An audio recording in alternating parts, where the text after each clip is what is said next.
नमस्कार दोस्तों, आज की कहानी है राधा अष्टमी की।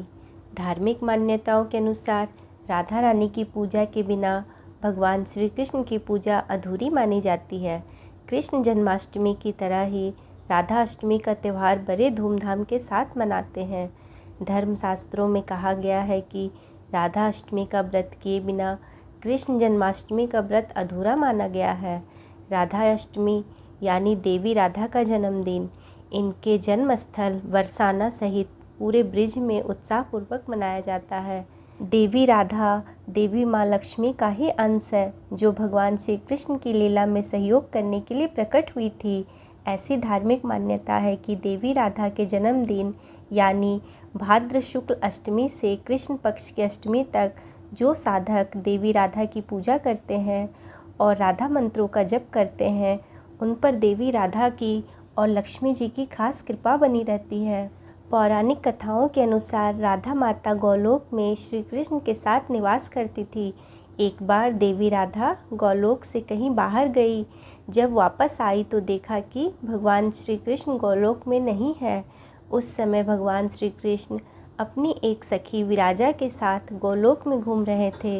यह बात जब राधा रानी को मालूम हुआ तो उन्हें गुस्सा आया और वह सीधी उनके पास पहुंची। वहां पहुंचकर उन्होंने भगवान श्री कृष्ण को काफ़ी भला बुरा कहा। राधा रानी का यह व्यवहार भगवान श्री कृष्ण के मित्र श्री दामा को बुरा लगा और उन्होंने राधा को पृथ्वी पर जन्म लेने का श्राप दे दिया। राधा रानी को इतने गुस्से में देखकर कृष्ण भगवान की सखी विराजा भी वहां से चली गई। इस श्राप के बाद राधा ने बदले में श्री दामा को भी श्राप दे दिया। राधा रानी के द्वारा दिए गए श्राप के कारण ही श्री दामा का जन्म शंखचूड़ दानव के रूप में हुआ था। दानव में जन्म लेने के बाद भी भगवान विष्णु का अनन्य भक्त बना। वहीं दूसरी तरफ राधा रानी ने पृथ्वी पर वृषभानु के घर पुत्री के रूप में जन्म लिया, लेकिन राधा रानी वृषभानु जी की पत्नी देवी कृति के गर्भ से नहीं जन्मी थी।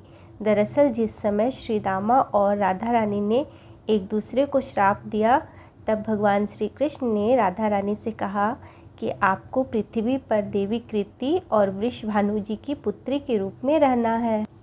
इसके आगे भगवान श्री कृष्ण ने राधा रानी से कहा कि जब आप विवाह के योग्य हो जाएगी तो आपका विवाह मनुष्य के अवतार में रायन नामक एक वैश्य से होगा। वह भी मेरे अंश अवतारों में से एक होगा। आप धरती पर मेरी प्रियतम बनकर ही रहेगी, परंतु हम दोनों को वहाँ बिछड़ने का दुख सहना होगा। हे राधा रानी, अब आप धरती पे जन्म लेने की तैयारी करें।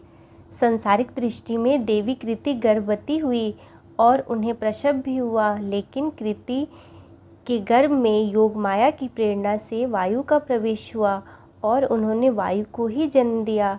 जब वह प्रसव पीड़ा से गुजर रही थी, उसी समय वहाँ देवी राधा रानी एक प्यारी सी कन्या के रूप में प्रकट हो गई।